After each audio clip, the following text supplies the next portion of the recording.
Hello there, gamers and gamettes. My name's Lorne Riseley, host of Defunct Games News, bringing you the good, the great, and the gooberific of gaming news every single week. And coming up this week,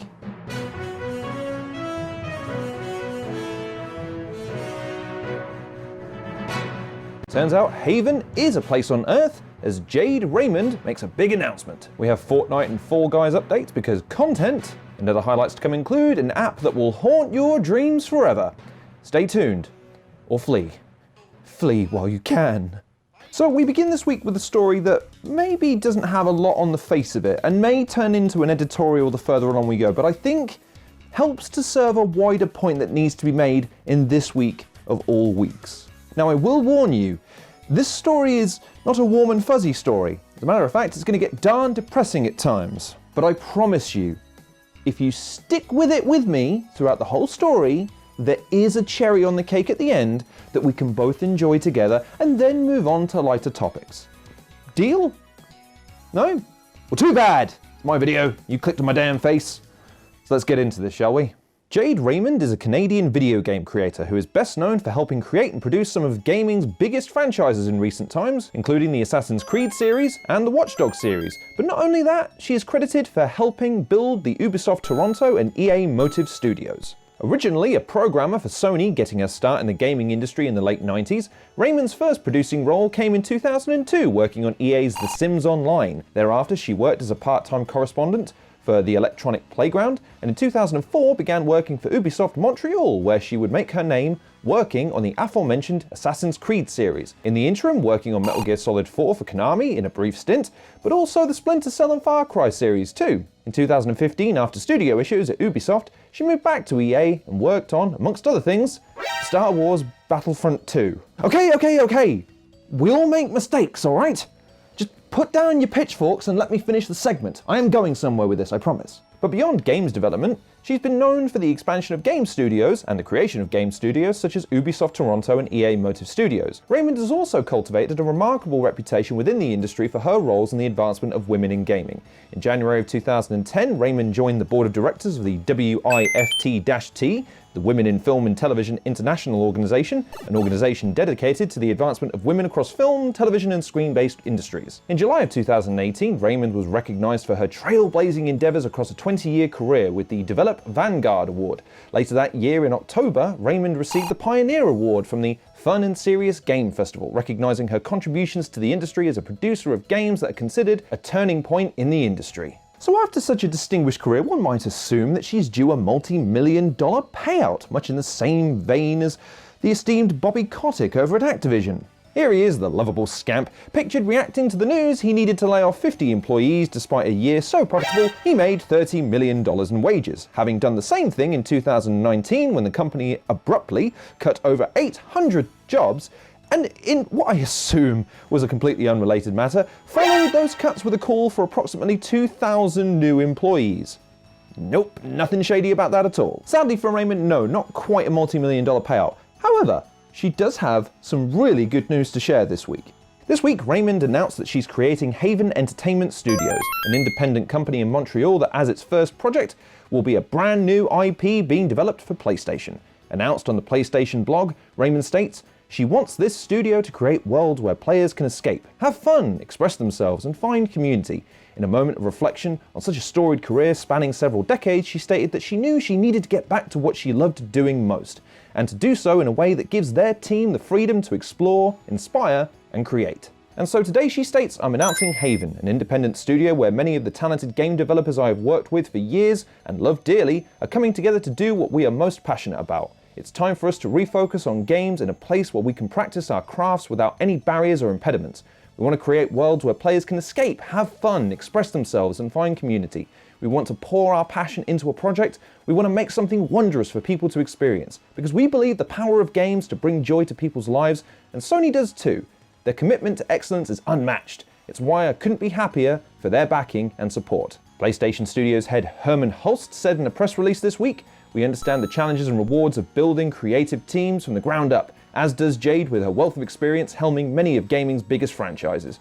We're confident and excited for the bright future of Haven Studios and its first project currently in development. At present, nothing has been revealed about this unannounced IP, The team is already hard at work on the project, but did state that the name Haven was chosen because Raymond wants this to be a haven for developers. However, after the history and good news out of the way, we arrive at the part I warned you about at the beginning of this piece. If you read that statement a bit more closely, and indeed view the timeline of the events through a slightly different prism, there's a point to be made here, and I feel it's a really important one.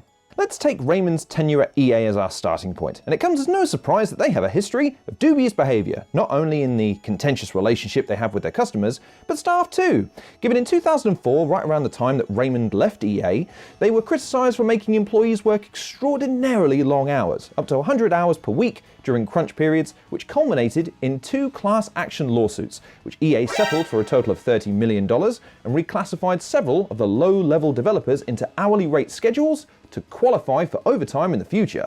But EA being EA forced the plaintiffs to forego any stock options in the future. Touch of class that, isn't it? Sure, you can have your human rights, but you gotta pay for them. FIFA Ultimate Team coins. Then we have her time at Konami, who in addition to wishing Hideo Kojima well in his future endeavours in the worst way possible, back in 2008 had been reported to have been mistreating employees they deemed, quote, useless by shuffling their responsibilities around, not only to other jobs within the gaming division, but sometimes doing full barmy army stuff and moving them out of games development entirely, instead making them work at their patchy slot factories, turning them into security guards, making them janitors at their fitness facilities, or firing people who liked Facebook posts of other people leaving Konami. Imagine Konami trying to explain that to an employment tribunal, again, through the prism of Facebook language.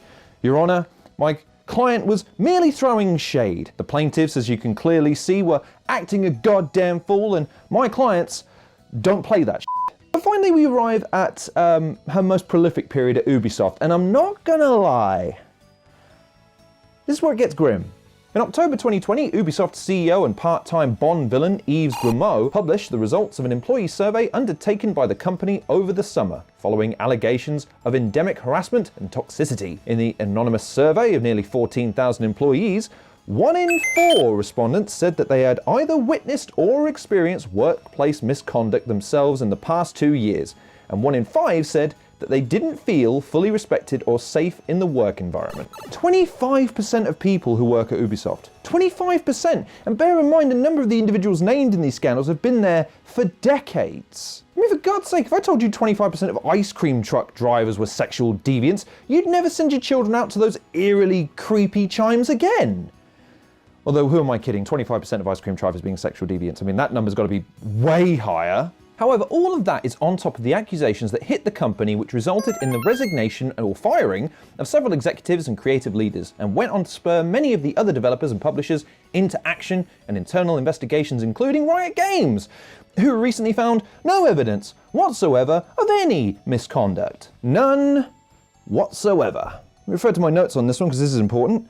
Riot Games CEO Nicolo Lawrence sent a message to an employee asking her to, quote, come, C-U-M, to his house while his wife was away. To what, help him sift through the other pending accusations that were up against his company and his creative team? Albeit these revelations didn't stop Ubisoft from missing a stride, giving in 2020, just before its annual games showcase, they tweeted, because all the content has been pre-recorded, we wanted to recognise that the issues we're currently dealing with won't be addressed directly in the show. Because why let the systemic sexual harassment of your employees get in the way of a good Watch Dogs Legion video? What's next? The release of the new Assassin's Creed game being overshadowed by a drug cartel being run out of the Far Cry offices? Come on now, people, let's get our priorities straight and simply marvel at Giancarlo Esposito. He's that villain in that TV show you like. So as you can see, generally speaking, the games industry has cultivated a bit of reputation for being an absolute dong when it comes to a treatment of its employees. But if you chart the career of Jade Raymond specifically, along with the various controversies that have occurred at the companies referenced, you see a fairly startling correlation of an employer change to controversy at the previous employer,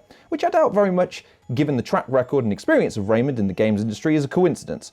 In a week where, in the UK in particular, the struggle for women to have their fear and indeed struggle against abuse, harassment and discrimination in everyday life is recognised and attended to, was met with a degree of indifference, you could say. However, we have the story of Jade Raymond, who has navigated the waters of an industry that has had no issue with the kind of mistreatment of its employees that would give Skeletor a chill in his bone. And while the achievement of creating a brand new studio such as Haven is an achievement worth recognising and celebrating, it does serve to highlight the wider point here, which is we all need to be more conscious of ourselves and indeed employees of every company, specifically women, in the space. But while I may have brought you a lot of bad there, let me bring it back to that cherry I mentioned at the beginning. Because do you happen to know who Raymond worked for after leaving UbiSoft and before joining Sony? At Google, working on the Stadia, of course, where she was leading the now shut down Stadia Games and Entertainment first-party studio. That's right, Google let someone of Raymond's talent and caliber go, only for her to go on to create a new studio and original IP for Sony, likely for the PS5,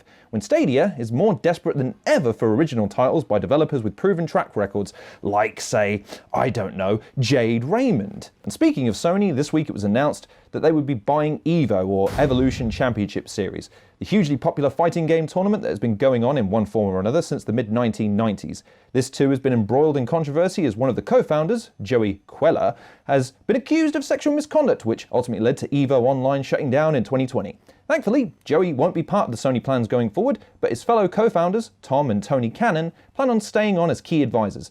This is good news for Sony, EVO, and anybody who likes watching people play fighting games online. So there you go. It's not all doom and gloom in the world. And sure, when life looks like it sucks and the chips are down, you can still count on one thing, and that's the Google Stadia ticking inexorably to its own demise. You can always look at that and say, hey, at least I'm not as dumb as those imbeciles. And in the end, doesn't that make you feel just a little bit better? No? Me neither. So let's cut to some cute animal footage instead.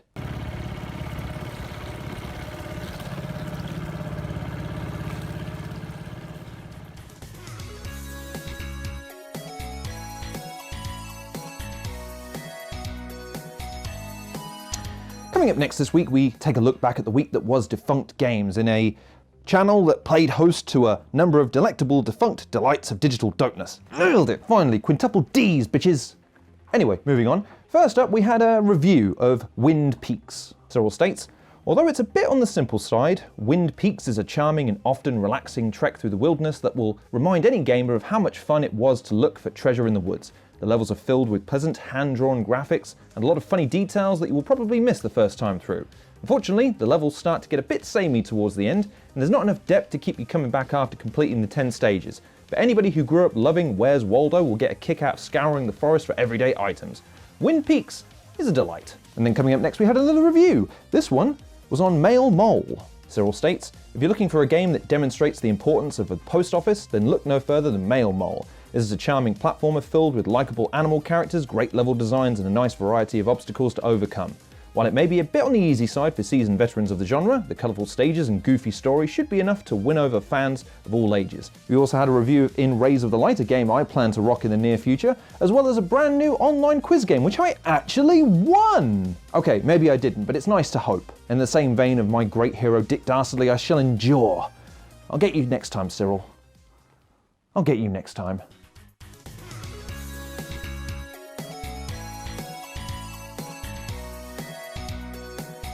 And finally this week, we wrap up by taking a look back at some of the stories you may have missed and that we think might tickle your pickle and give you a giggle.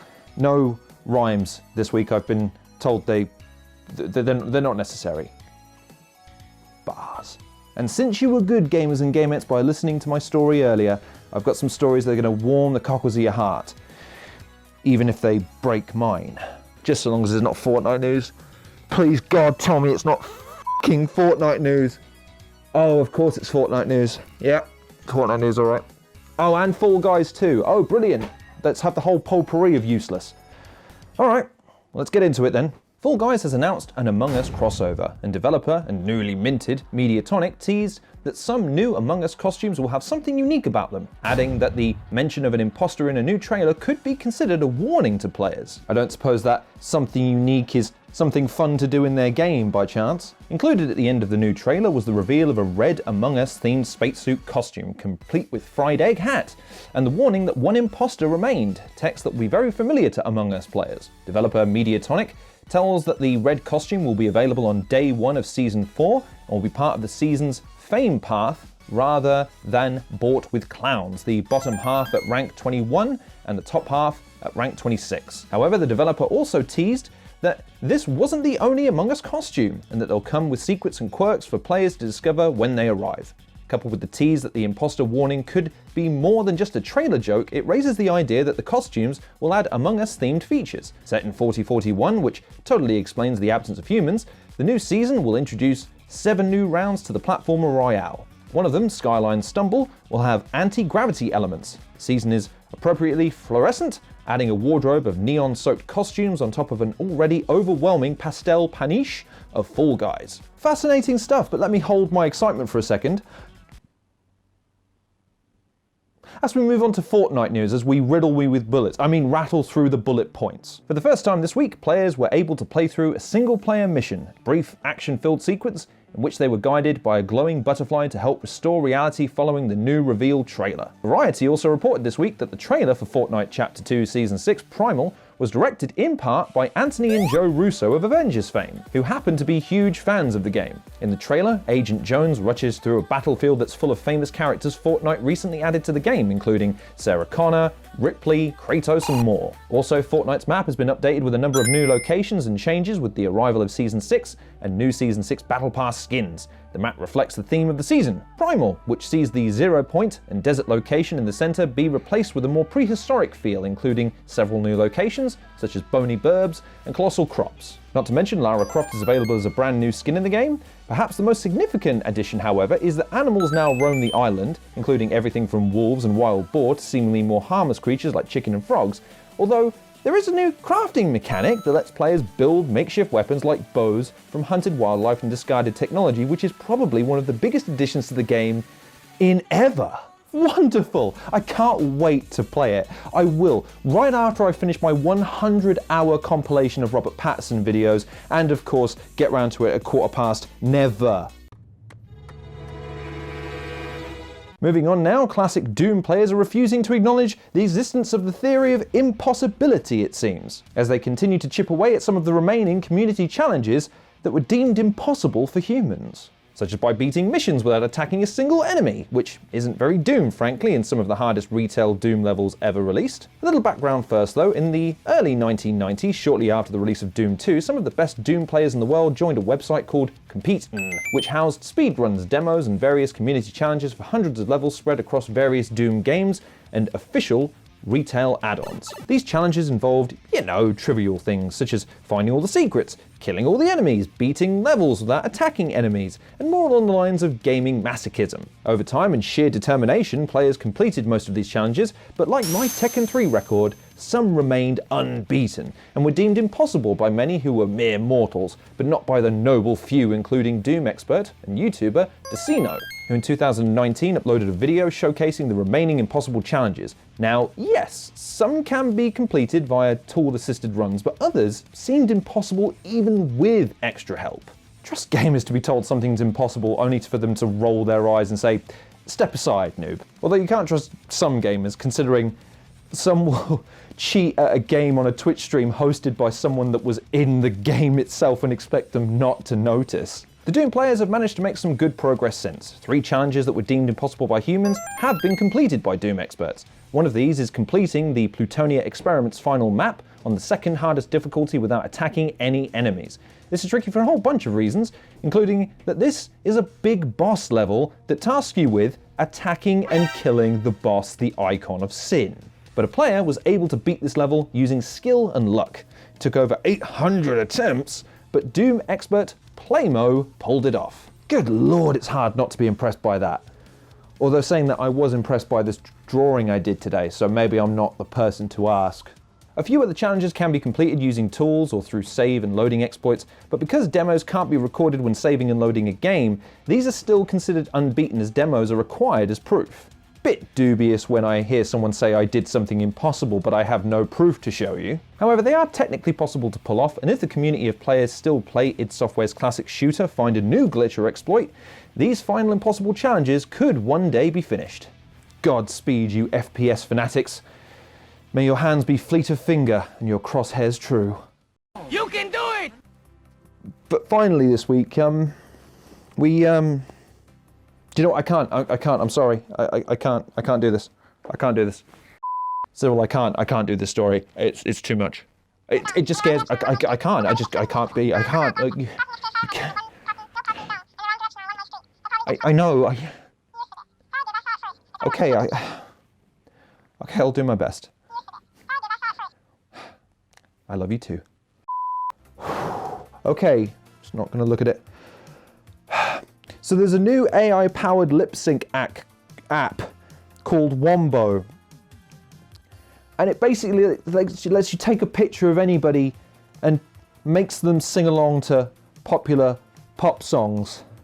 And it's a f***ing abomination. Historical figures and politicians are popular choices for the monsters that comprise this app's user base, as all you require is a fairly clear picture. But some users are not content with making Tiger Woods twerk or Napoleon Numa, so these unhinged savages have been turning to making video game characters sing along with only the worst pop songs imaginable. Because you see, Wombo doesn't just make the photo subject's mouth move.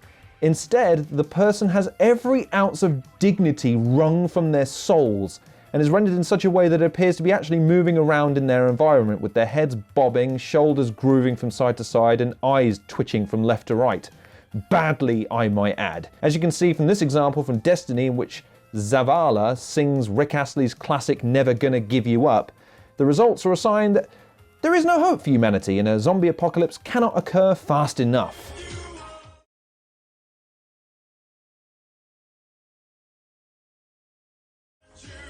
Frankly, I am more excited to see Pattinson in his Batman role than see another one of these clips. So here's some more. Ukulele developer Platonic got in on the butchery of its own IP with its own video, having the character Vendi belt out "I Will Survive."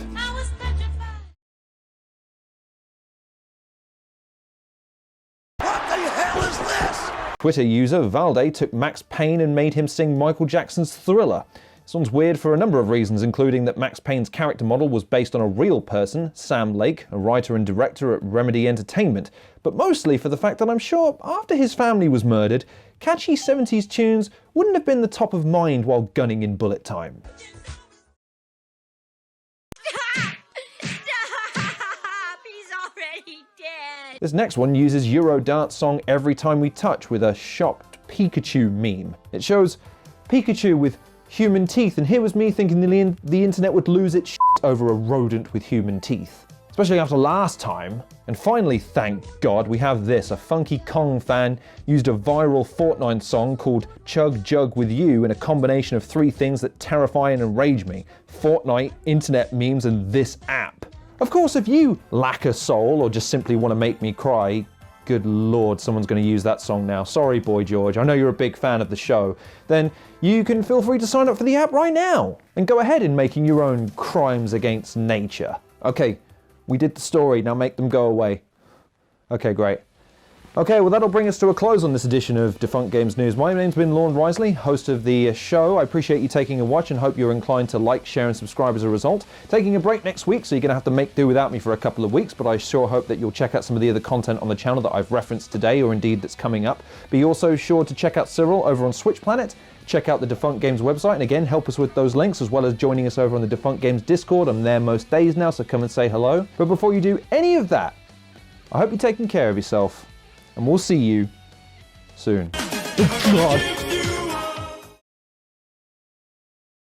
Hey, thanks for watching this episode of Defunct Games News. If you like what you saw here, then you should know we post new episodes every Sunday. Well, not next Sunday. We're taking a break, but we still have something fun in store for you. Now here's the question I have for you this week. What is your most impressive feat in gaming? Mine is defeating True Ogre in Tekken 3 on the first try, having rocked up at my friend's house 5 minutes earlier. I was the Fonzie of gaming that day. In other news, Cyril has a packed week in store for you. You'll be hitting the slopes in a new Game Over episode on Monday, followed by reviews of El Higo and Gangster Paradise. If that sounds good to you, then I strongly recommend you click that subscribe button and support what we're doing here. Until then,